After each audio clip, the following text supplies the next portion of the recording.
Hi, I'm Pastor Steve, and this is the Poke in the Eye Devotional for January 10th, 2024. Today's verse from the One-Year Bible is Proverbs 3, 5, and 6. Trust in the Lord with all your heart, and lean not on your own understanding. In all your ways acknowledge Him, and He will make your paths straight.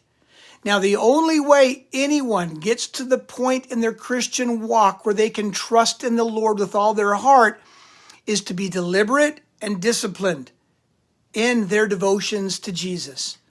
Morning is always best. Yes, you can have your quiet time in the evening after work when you're too tired, after you've put the kids to bed exhausted, and after spending time with your spouse. Then you collapse into bed, read half a proverb, and fall asleep. No, do it first thing.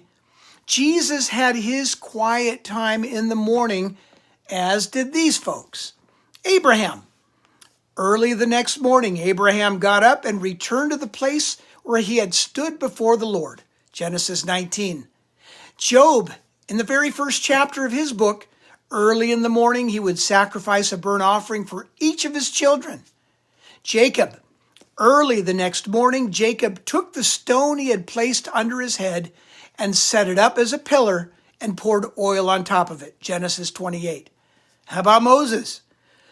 Moses chiseled out 2 stone tablets like the first ones and went up Mount Sinai early in the morning. Exodus 34. Hannah and Elkanah. Early the next morning, they arose and worshiped before the Lord. That's 1 Samuel 1:19. And the rest of the verse is a bonus. You can read what they did after they worshiped the Lord, and I'll just leave it there. David, in the morning, he sang this. In the morning, Lord, you hear my voice.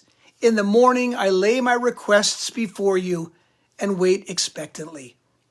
Hudson Taylor, the great missionary to China, said your devotions ought to be in the morning because you don't tune up the instruments after the concert is over.